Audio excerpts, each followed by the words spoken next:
매일 수많은 사람들이 땀 흘려 일하는 곳, 바로 건설 현장입니다. 그런데 안타깝게도 우리는 이곳에서 벌어지는 사고 소식을 너무나 자주 접하죠. 그래서 오늘 저는 이 자료들을 바탕으로 좀 다른 질문을 던져보려고 합니다. 만약에 이 반복되는 비극의 패턴을 인공지능, AI가 미리 읽어낼 수 있다면 어떨까요? 함께 그 가능성 속으로 들어가 보시죠. 네, 먼저 우리가 마주해야 할 현실부터 좀 짚고 넘어가야 할 것 같아요. 건설 현장의 사고는요, 그냥 단순한 숫자가 아닙니다. 우리 주변 누군가의 삶이 걸린 문제거든요. 그 무게가 어느 정도인지 바로 다음 숫자가 보여줍니다. 171명. 이게 무슨 숫자냐면요. 2023년 단 상반기에만 대한민국 건설 현장에서 일하다가 목숨을 잃은 근로자의 수입니다. 딱 6개월 만에 무려 171개의 가정이 상상할 수 없는 슬픔을 겪었다는 뜻이죠. 근데 진짜 이상하지 않으세요? 중대재해처벌법처럼 강력한 법과 규제들이 분명히 있는데 왜 이런 비극은 계속 반복되는 걸까요? 어쩌면 문제는 다른 데 있었던 게 아닐까요?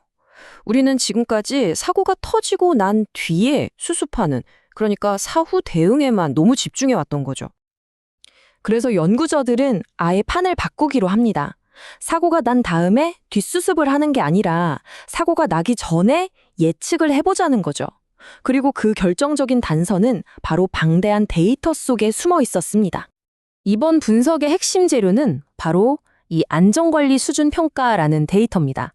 이게 뭐냐면 쉽게 말해서 건설 프로젝트에 참여하는 회사들이 안전수칙을 얼마나 잘 지키고 있는지 점수를 매기는 일종의 성적표라고 생각하시면 돼요.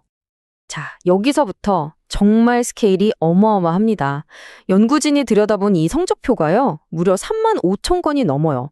이건 마치 거대한 데이터의 바닷속에서 사고로 이어지는 아주 미세한 실마리들을 건져 올리는 대규모 탐사 작업과도 같았습니다. 자, 그럼 이 방대한 데이터를 파헤쳤더니 과연 뭐가 나왔을까요? 여기서부터가 진짜 흥미로운데요. 우리가 막연하게 생각했던 것과는 좀 다른 아주 의외의 사실들이 드러나기 시작합니다. 와, 이 표를 한번 보세요. 이게 정말 놀라운 지점인데 건설회사의 본사가 받은 평균 안정 점수는 0.45점이에요. 그런데 정작 공사가 이루어지는 현장의 평균 점수는 0.71점으로 훨씬 높았습니다. 이게 뭘 의미할까요? 본사에서 만든 멋진 안전 정책과 실제 현장에서 돌아가는 상황 사이에 아주 큰 차이가 있다는 거죠. 한번 곰곰이 생각해 보죠. 이 차이가 대체 뭘 의미하는 걸까요? 본사에서 만든 안전 매뉴얼은 그냥 서류상으로만 존재하고 현장에서는 전혀 다른 방식으로 일이 돌아가고 있다는 뜻일까요? 어쩌면 이 격차 안에 문제의 진짜 핵심이 숨어 있을지도 모릅니다. 그리고 데이터는 그 격차의 원인이 뭔지 아주 구체적으로 콕 집어서 보여줍니다. 발주처, 그러니까 공사를 맡긴 쪽은 시공사가 안전관리를 잘하는지 제대로 평가를 못하고 있고요. 현장에서는 법에서 딱 시키는 것만 할 뿐 스스로 더 안전한 환경을 만들려는 노력이 부족하다는 거예요. 결국 한마디로 뭐냐? 서류상 안전과 실제 현장이 따로 놀고 있다는 명확한 증거가 나온 거죠. 자, 그럼 이제 이 모든 데이터 분석이 어떻게 미래를 바꾸는 도구로 재탄생하는지 지금부터가 진짜 하이라이트입니다. 연구의 최종 목표는 아주 명확했습니다.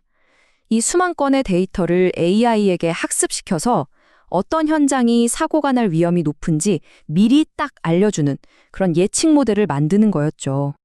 이 복잡해 보이는 AI 개발 과정을 제가 아주 간단하게 4단계로 설명해 드릴게요. 먼저 실제 데이터 3만 5천 건을 싹 모읍니다. 그리고 이걸로는 좀 부족하니까 AI를 이용해서 1만 건의 가짜 데이터를 더 만들어서 학습량을 늘려줘요. 그 다음엔 여러 종류의 AI 모델들을 훈련시키면서 서로 경쟁을 붙여서 제일 똑똑한 챔피언을 뽑고요. 마지막으로 이 챔피언 모델이 얼마나 정확하게 위험한 현장을 콕 집어내는지 철저하게 테스트하는 거죠.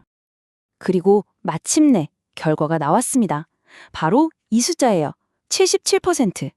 가정 성능이 뛰어났던 캣부스트라는 AI 모델이 어떤 건설 현장이 사고가 날 확률이 높은 고위험군인지를 무려 77%의 정확도로 맞춰낸 겁니다. 이게 무슨 뜻이냐면요. 바로 이겁니다. 사고에 단순히 대응하는 것을 넘어 선제적으로 예방하는 단계로 나아갈 수 있다.